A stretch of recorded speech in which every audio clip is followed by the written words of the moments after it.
very surprised if any of their players or coaches didn't say that's the best game they played all year. I thought they were excellent tonight. They came out and a player who's hit 1 3 all year, hit a 3 in the first 10 seconds of the game, and they seemed to play with a lot of confidence. They shot almost 60%. It's really hard to win a game when you give up 60%.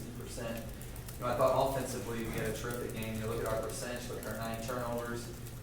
We were even on the rebounding, and so we did a lot of positive things. But it's hard to win games when it stops the defensive end.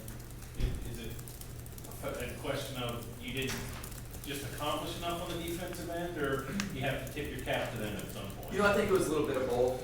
First half we tried to change a little bit, man and zone. Second half we got a little more, tried to just lock in and say, hey, we're going to do it this way for a while, see if we can get stops.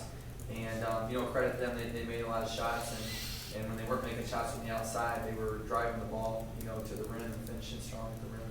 How much harder to get 3-point shots for you guys the last couple of games? Obviously, coaches are good in our league, and we know that teams are going to take away our threes. They're going to do multiple coverages on Luke, especially switching a lot of his ball screen actions. And then, it's going to make other guys have to make plays. And sometimes those plays have to be one-on-one plays because when you switch everything, it boils down to one-on-one post moves. Did they get Matthews? Did they get Matthews' head a little bit? The physical play. Sorry. Did the physical play get Matthews' head a little bit? I haven't talked to Matt about that particular thing. I know Matt wanted to win this game. Obviously, really bad. He's a competitor. He wants to win. And, he got off to a pretty good start and started the second half. And I'll have to visit with him. But he's used to physical games. I don't think that threw him off with him. Well, the decisions, man and zone. I know you went zone a long time. Finally switched to man. Mm-hmm. What's the discussion like at that time in the huddle? What's the cause benefit of both of those? They hadn't shot the ball very well, so we wanted to, obviously try to make them, make some shots on the outside. And then once they did, they were being very aggressive. We wanted to go man to try to be more aggressive as a whole. And I thought that we had some stretches. We got it down to 4 points a couple times in the first half and in the second half. Just never could get enough stops to really get over that hump and put pressure on them. The first thing is when you are making plays offensively, but you just cannot get a stop on the defensive end. It's uncharted waters. For me, my team's been some of the best defensive teams in the country the last couple of years, and so we have to figure different ways to get stops on defense. But when you want to win championships, and you want to win at a high level, you have to be good on the defensive end. Offense can look good for stretches. It can win you a couple games. But if you really want to build, be a championship team, you have to be able to get stops. Do you feel like you have to play more man to be able to be a better defensive man? I know you like to switch, but do you have some guys that you just don't feel like you can play long stretches of man with? There's a couple, dynamics in that. First is, our depth. I know you talked about our depth. Is, man obviously is, you exert a lot more energy, you usually foul a lot more in man. And so if those two things come, we don't have great depth on 9 players this year. And then, secondly, some of our strengths, have been in the zone and protecting Luke in the middle.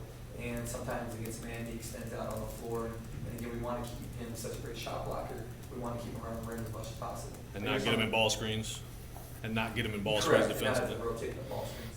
I guess you answered a little bit there with the depth stuff, but do you think it's more of an effort issue or a personnel issue or what? No. I think guys are working hard.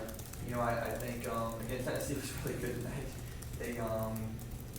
They made a lot of shots and they finished very good at the rim. They had some other side post players that really finished over the top of the lane.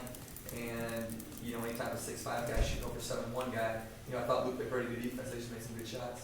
Coach Willis only 11 minutes each of the last 2 games. What do you need to see more from him to get his minutes back up? When he's played well, it's definitely helped our team. We've talked to Peyton. He's a freshman, and so teams are starting to scout him now and take away some of the things that he does. And I think above even anything Peyton's doing is just Riley's been playing really well, and I think Nolan's been playing really well. And so we're trying to figure a way to get Nolan on the court. And Joe I thought was great in his minutes tonight. So there's more people I guess at his position when they're on the front line, and so it's more competitive on the perimeter to get minutes. Coach, do you feel like they were going after Bishop Davis tonight? He was on the ball in the first half. He was having trouble with him, and then he switched over to Hubs in the second half and started posting, going after him. it's a different, situation for Matt this year. He's off to a great start in conference play, so teams are game planning against him. And obviously in the locker room, they're talking about trying to make things hard on him. And, there's a couple ways you can attack an offensive player. One is you really try to lock him down on offense. The other way is, you can post them and try to put them in positions on the defensive end. And again, I thought, obviously they play pressure defense, but, posting him, I don't think it hurt because we double not in the post, but they hit some tough shots over the top of him. Bryce, you had a height advantage with Luke, and you didn't get a lot of him out of the post in the first half, which sometimes is by design. Were you disappointed you couldn't get more out of the advantage, and it looks like you had more success with him in the second half, but what was the thought there, maybe to talk at halftime? I think two things. I think Luke got a little more aggressive posting in the second half, burying guys and getting a little lower base. And then I thought our guards found him good in transition and was able to get loose for a few threes in transition, which were really big for him and obviously for our team to get back and cut it to 4. I think, if you go throughout the year, teams that have played small like this have given us problems. And again, Luke is 7'1", and you have, 6'4" guys in your legs and your thighs all day. It is tough for a 7'1" guy. Bryce, you're still obviously early in your time here, but to lose 3 straight in conference, emotional game against a rival, what's your message to him after a game like this? No one's going to feel sorry for us, and, I think your true character comes out when you face adversity. And, coaches, we're going to have a great game plan for Georgia, ready for tomorrow for practice. And, we got to stay together. And it's a long season, we still have a lot of basketball left, and we want to finish stronger than what we started.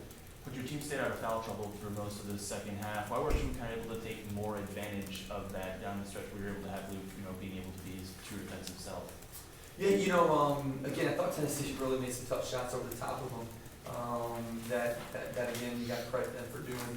And, I thought Luke, he had 3 blocks, I thought he altered some shots. And some of those shots in other games, to be honest, that he was doing defensively weren't going in. And tonight, Tennessee got credit for making them. Any more for Coach? Okay, Thanks, Bryce. Thank you.